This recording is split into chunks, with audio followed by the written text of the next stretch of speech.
Hello मेरे class 12th के प्यारे प्यारे बच्चों। तो अभी हम वेव ऑप्टिक्स के वो सारे इंपॉर्टेंट क्वेश्चन देखेंगे जो आपके एग्ज़ाम में आपको दिखाई देगा।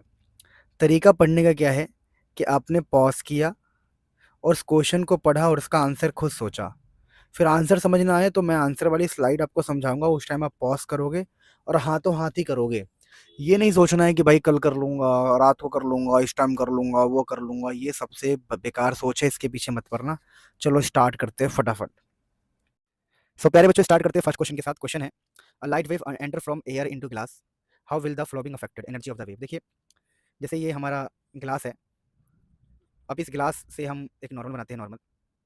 तो अब ऑब्वियसली अगर कोई लाइट ऐसे आएगा तो कुछ लाइट तो अंदर चली जाएगी। तो हम बना के एक बार दिखाएंगे, समझ में आएगा आपको।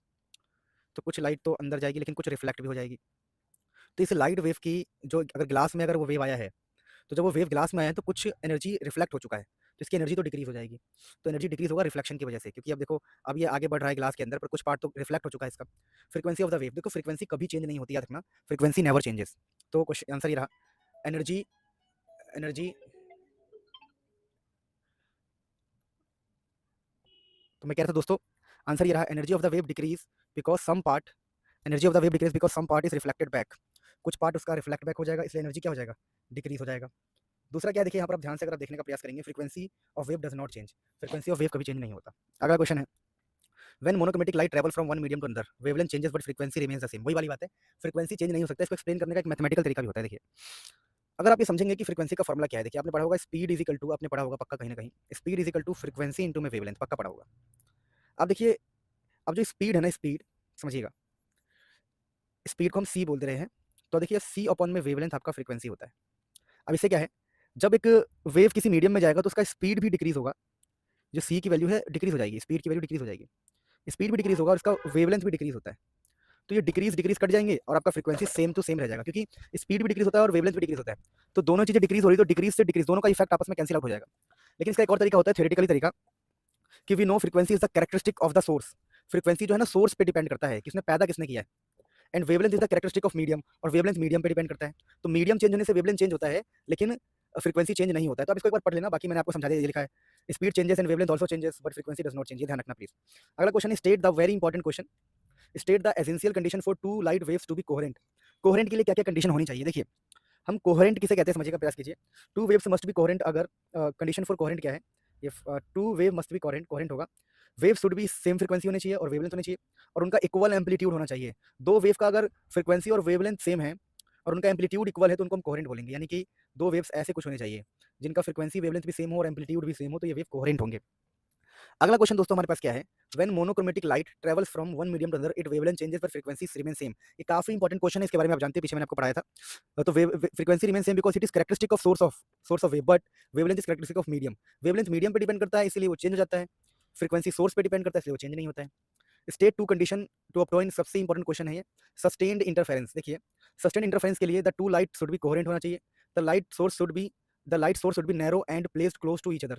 यानी कि जैसे वाईडीएससी में क्या होता है, स्क्रीन होता है, स्क्रीन, तो हम दो छेद करते हैं। तो कह रहा है, तो छेद है, छेद, ये सोर्स छेद है, ये छेद पतले होने, बहुत नैरो होने चाहिए और एक दूसरे के पास होने चाहिए। ये दो कंडीशन होती है दोस्तों। अब अगला question, why are coherent source necessarily produce a sustain interference. देखिए, कोहेरेंट सोर्स का आपको पता है, फ्रीक्वेंसी सेम होता है, वेवलेंथ सेम होता है, एम्पलीट्यूड सेम होता है, इसलिए आपको मिलेगा सस्टेन इंटरफेरेंस, एक अच्छा खासा इंटरफेरेंस मिलेगा। Coherent source have constant phase difference, this ensures the position of maximum minima do not change with time. ठीक है, मैं इसको आपको समझाता हूँ। देखिए, वो भी कोहेरेंट की वो भी खासियत है और ये भी खासियत है कांस्टेंट फेज वाली। इन्होंने कांस्टेंट फेज लेके समझाया। देखिए, कांस्टेंट फेज का मतलब क्या है कि देखिए, एक दो कोहेरेंट सोर्स का ऐसा सिस्टम होता है, मैंने डायग्राम आपको बनाया था, कि इनका कांस्टेंट फेज होता है। फेज मतलब लोकेशन, इनका लोकेशन कांस्टेंट होता है। क्या मतलब है कि अगर इसका प्लस है तो इसके प्लस के ऊपर ही आएगा, इसका माइनस है तो इसके माइनस के ऊपर ही आएगा। इस प्रकार से देखो, ये मैक्सिमास कितने प्यार से बने। तो जब प्लस के ऊपर प्लस, माइनस के ऊपर माइनस आता है, तो आपको एक सस्टेन इंटरफेरेंस मिलेगा, इसको हम कांस्टेंट फेज बोलते हैं। कांस्टेंट फेज का मतलब होता है प्लस के ऊपर प्लस आ जाए, माइनस के ऊपर माइनस आ जाए, या फिर ऐसा हो जाए कि प्लस के ऊपर माइनस आ जाए और माइनस के ऊपर प्लस आ जाए, तो इसको बोलते हैं हम कि भैया फेज कांस्टेंट है। तो कांस्टेंट फेज होने से आपको कहीं पर ऐसे ब्राइट मिलेगा, कहीं पर ऐसे डार्क मिलेगा, है ना। तो ये चीज़ आप पढ़ लेना। तो कोहेरेंट सोर्स नेसेसरली प्रोड्यूस और सस्टेन इंटरफेरेंस, रीजन क्या है, उनका कांस्टेंट फेज होता है, जिससे प्लस के ऊपर या तो प्लस आएगा या प्लस के ऊपर माइनस आएगा, तो कहीं पे ब्राइट बनेगा, कहीं पे डार्क, कहीं पर ब्राइट, कहीं पे डार्क, कहीं पे ब्राइट, कहीं पे डार्क। ये बात ध्यान रखना। अगला क्वेश्चन क्या है, when light travels from rare to denser medium, it speed decrease. सही बात है, speed does decrease in speed imply reduction in energy. ये देखो, स्पीड और एनर्जी का कोई मतलब नहीं है, एनर्जी फ्रीक्वेंसी पे डिपेंड करता है। E is equal to H into frequency, या फिर E is equal to S C upon में लैम्डा। अब आपका एनर्जी जो है वो फ्रीक्वेंसी पे, वेवलेंथ और फ्रीक्वेंसी पे डिपेंड करता है। कुल मिला के बताऊँ तो आप ऐसे याद कर लो कि एनर्जी जो है ये मेन फॉर्मूला होता है सबसे इंपॉर्टेंट, जिससे हम आंसर कर सकते हैं। फ्रीक्वेंसी पे डिपेंड करता है एनर्जी। अगर एनर्जी फ्रीक्वेंसी पे डिपेंड करता है तो फ्रीक्वेंसी चेंज नहीं होगा, तो एनर्जी भी चेंज नहीं होगा।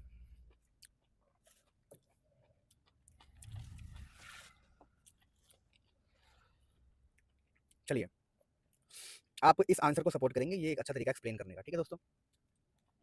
To slits in Young double slit experiment are emitted by two different lamps. देखिए, वाईडीएससी में कहा जाता है, जैसे वाईडीएससी एक्सपेरिमेंट में कहा जाता है कि अगर आप दो सोर्स ले रहे हो तो वो कोहेरेंट होना चाहिए। कोहेरेंट कोहेरेंट मतलब एक जैसे होने चाहिए। पर ये कह रहा है कि हम क्या ले रहे हैं, टू डिफरेंट लैंप ले रहे हैं।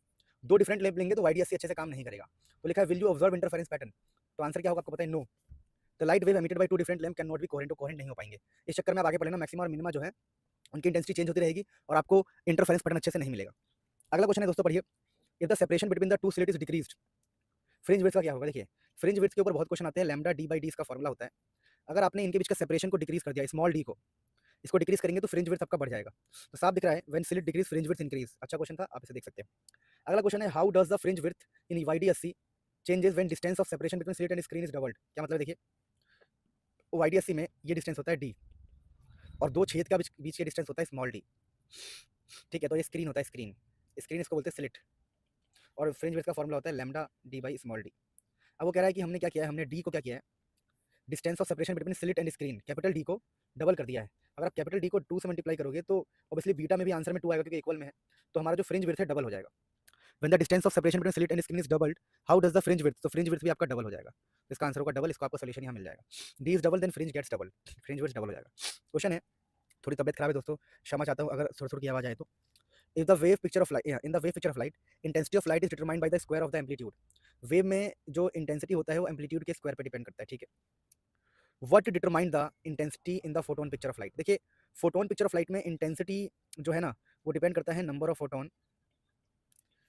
Photon per unit area per unit time. But हम डिटरमाइन कैसे करते हैं, तो हम करंट की हेल्प से। Intensity is directly proportional to current. ये आई नहीं है, पहली बात तो ये इंटेंसिटी है, बता दूं मैं आपको, ये इंटेंसिटी है, इंटेंसिटी है। तो इंटेंसिटी जो है डायरेक्टली प्रोपोर्शनल टू करंट होता है। जितना ज़्यादा इंटेंसिटी होगा उतना ज़्यादा करंट होगा। इस प्रकार से हम करंट की हेल्प से इंटेंसिटी का मेजरमेंट कर सकते हैं। दोस्तों ये सब लिखा हुआ है, पढ़ लीजिएगा। In photon picture intensity determined by the number of photon incident normally on a unit area per unit time. Number of photon per unit area per unit time को हम इंटेंसिटी को डिफाइन ऐसे कर दिया करते हैं। दोस्तों why should we have a narrow source of to produce good interference of light. देखिए, बीटा का फॉर्मूला होता है लैम्डा डी बाई डी, आप तो जानते ही होंगे। अब वो कह रहा है कि वाईडीएससी में, देखिए ये इंपॉर्टेंट क्वेश्चन हो सकता है। देखिए, और बीटा से इसको सॉल्व नहीं करते, सिंपल थ्योरेटिकल क्वेश्चन है कि अगर ये हमारा स्क्रीन है तो ये जो छेद है बहुत पतले हो तो मज़ा आ जाए। पतले छेद में पता ही आपको, देखो ऐसा क्यों, क्योंकि इसके पीछे बहुत सिंपल सा लॉजिक बता रहा हूँ मैं आपको कि यहाँ से क्या होगा।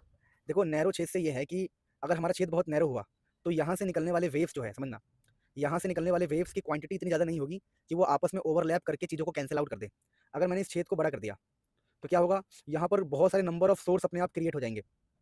अब इन सोर्स की इंटेंसिटी जाएगी और आपस में कैंसिल आउट करके मामला गड़बड़ कर सकते हैं। इसलिए हम चाहते हैं कि जितना छोटा छेद हो उतना ज़्यादा मजा है, उतना ज़्यादा फायदा है, हमें ईजिली हमें इंटरफेरेंस पैटर्न दिखाई देगा। अब यहाँ पर देखिए क्या लिखा हुआ है, to have a narrow source to produce good interference because broad जो चौड़ा सोर्स है equivalent to large number of narrow source. यानी एक बड़ा सा सोर्स होगा, अगर बड़ा सा छेद है तो ये बड़ा सा छेद बहुत सारे छोटे छेद के बराबर होगा, समझ रहे हो। तो broad source equivalent to large number of narrow sources lying close to each other. Different pairs of narrow source will produce their own interference. तो जो छोटे छोटे सोर्सेज हैं इनके खुद के इंटरफेरेंस प्रोड्यूस होंगे और आपस में कैंसिल आउट हो जाएंगे, will overlap each other, so fringe system is lost. इसलिए फ्रिंज का सिस्टम ही लॉस हो जाएगा। प्लीज एक बार पढ़ लेना। देखिए दोस्तों, why is interference pattern not detected when two coherent source as far apart. देखिए सिंपल है, बीटा का फॉर्मूला होता है लैम्डा डी बाई डी और स्मॉल डी होता है सोर्स के बीच का डिस्टेंस। अगर डी की वैल्यू ज़्यादा कर दोगे तो बीटा बहुत कम आएगा, तो फिर फ्रिंज विड्थ, फ्रिंज विड्थ बहुत कम आएगा तो फ्रिंज इतना छोटा पतला सा होगा दिखाई नहीं देगा। तो वही लिखा है, when the distance D between the two coherent sources large the fringe width becomes too small, fringe बहुत छोटा हो जाएगा। When light comes from air to glass the refracted rays bend towards the normal. देखिए आपने सुना होगा कि जब भी ये अगर हमारा गिलास है तो अगर कोई लाइट ऐसे आए तो टुवर्ड्स द नॉर्मल बेंड कर जाता है। उसके पीछे रीज़न क्या है, इसका रिफ्रैक्टिव इंडेक्स ज़्यादा होता है, इसका मोर रिफ्रैक्ट, गिलास का रिफ्रैक्टिव इंडेक्स ज़्यादा है। तो mu of glass is more, refractive index का ग्लास ज़्यादा होता है। इस चक्कर में एंगल ऑफ रिफ्रैक्शन छोटा होता है इंसिडेंस एंगल से। ये आपका एंगल ऑफ इंसिडेंस है, ये एंगल ऑफ रिफ्रैक्शन है। और एंगल अगर छोटा होगा तो भैया लाइट तो इस तरफ ही आएगा ना, टुवर्ड्स द नॉर्मल मुड़ जाएगा। तो रीज़न क्या है, refractive index of glass is more, refractive index glass का ज़्यादा होता है, refractive index of glass is more. इस चक्कर में लाइट बेंड हो जाती है। तो इसका आंसर आप देख लेना अपने हिसाब से, मैंने बता दिया, वही लिखना। ज़्यादा टेक्निकल भाषा में आओगे तो स्नेल्स लॉ से वही प्रूफ करना पड़ेगा कि आर की वैल्यू कम आ रही है, एंगल ऑफ रिफ्रैक्शन कम आ रहा है और खेल रिफ्रैक्टिव इंडेक्स का ही है, पर लगाने की जरूरत नहीं है, हम सिंपल ऐसे बता देंगे उसको। लिखा है how will the intensity of maxima and minima in the Young's double slit experiment change if one of the two slits is covered by transparent paper which transmit only half of the light intensity. अब ये क्या कह रहा है कि देखिए YDSC में screen होता है और दो छोटे छोटे छेद होते हैं। कह रहा है एक छेद को मैं ढक दूंगा तो क्या होगा। तो देखिए intensity of maxima decrease therefore minima decrease increase sorry intensity of maxima decrease हो जाएगा और मिनिमा इंक्रीज हो जाएगा। देखिए सिंपल सी बात है, अगर आप ढक दोगे तो मैक्सिमा तो डिक्रीज ही होगा ना और मिनिमा इंक्रीज हो जाएगा। जब उजाला घटेगा तो अंधेरा ही तो छाएगा, तो मैक्सिमा डिक्रीज और मिनिमा इंक्रीज, कभी सोचना इस बात को।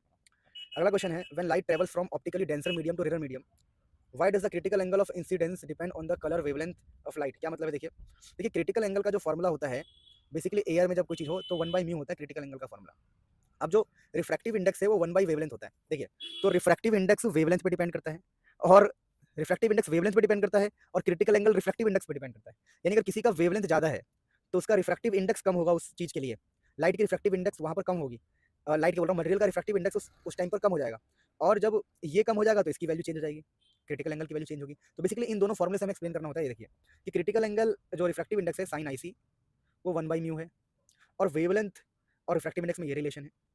तो theoretically critical angle would also be different from different different colour. कैसे, अगर अलग अलग कलर के लिए सुनना, अलग अलग वेवलेंथ के लिए अलग अलग रिफ्रैक्टिव इंडेक्स, तो अलग अलग रिफ्रैक्टिव इंडेक्स के लिए अलग अलग critical angle. Very simple question है state the condition for diffraction of light to occur. Very important. देखिए डिफ्रैक्शन होने के लिए क्या होना चाहिए, diffraction of light happens when size of obstacle या aperture is compare to the wavelength of light.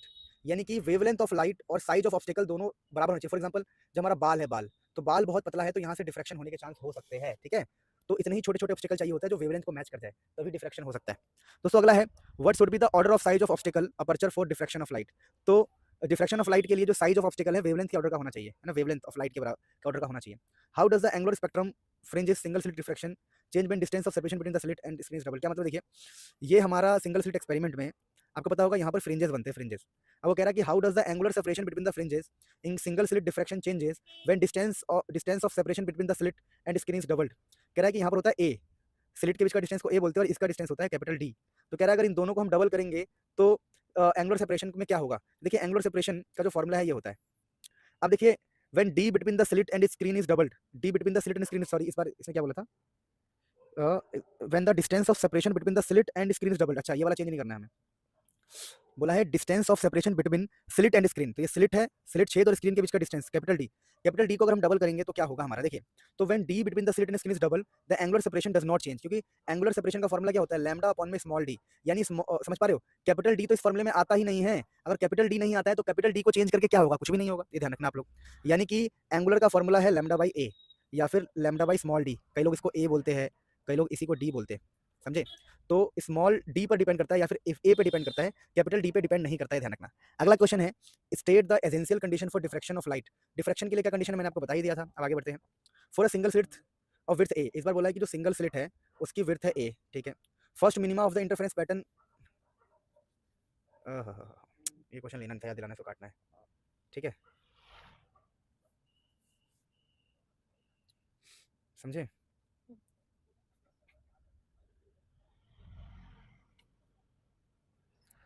सो ये क्वेश्चन देखो, in a single slit diffraction experiment the slit width is made double. Slit width का मतलब होता है small ए, इसको बोलते हैं स्लिट विड्थ। स्लिट विड्थ होता है ये और ये होता है screen. In a single slit diffraction the slit width is made double, slit width को हम दुगना करेंगे। What would be the happen to the intensity of central diffraction band. देखिए सेंट्रल मैक्सिमा का जो फॉर्मूला होता है ये होता है, देखिए 2d लैम्डा बाई ए। अब वो कह रहा है कि आपको ए को 2a कर देना है, 2a। तो अगर यहाँ पर आप 2a करोगे तो 2 से 2 कट जाएगा, तो सेंट्रल मैक्सिमा आधा हो जाएगा, क्योंकि पहले 2 था, 2 से 2 कट गया तो बचा क्या, आधा ही तो बचा। When a is doubled width of central maxima is half. ये अच्छा क्वेश्चन था। लिखा है when a wave is propagating from rare to denser medium which characteristic of the wave does not change. उसका फ्रीक्वेंसी चेंज नहीं होता, हम इतनी बार बात कर चुके हैं, frequency does not change. So guys ये थे सारे अमेजिंग क्वेश्चंस। अब प्लीज़ इसके सारे अच्छे डेरिवेशंस कर लेना, ये सारे अपने बढ़िया PYQs थे। अब मैं आपको कुछ देने जा रहा हूँ, उसको लो। अब प्यारे बच्चों प्लीज़ इस न्यूमेरिकल को फॉलो कर लेना। वेव ऑप्टिक्स में इसमें सारे गजब न्यूमेरिकल्स हैं, जो मैंने थ्योरेटिकल क्वेश्चन बताया आपको, PYQ बताए। और इस न्यूमेरिकल को करने के बाद अगर एक क्वेश्चन भी, देखो अभी मैंने आपको बताया जो PYQs थे, जो बिल्कुल ही चांसेस है कि वो आएंगे ही आएंगे। उसके अलावा मैं आपको ये दे रहा हूँ, अगर आपने ये दोनों कर लिया इसके बाद आपको कोई नहीं रोक सकता, इस धरती पर कोई नहीं रोक सकता पूरे नंबर स्कोर करने से। प्लीज़ सब्सक्राइब करो दोस्तों, बहुत मेहनत चल रही है। और कमेंट करो अगर इस सीरीज़ को कंटिन्यू करना है कि नहीं करना, क्योंकि बहुत मेहनत लग रही है भाई, कसम से कह रहा हूँ बहुत मेहनत लग रही है। सब्सक्राइब करो अगर आपको मेरी मेहनत आप तक पहुँच पा रही है।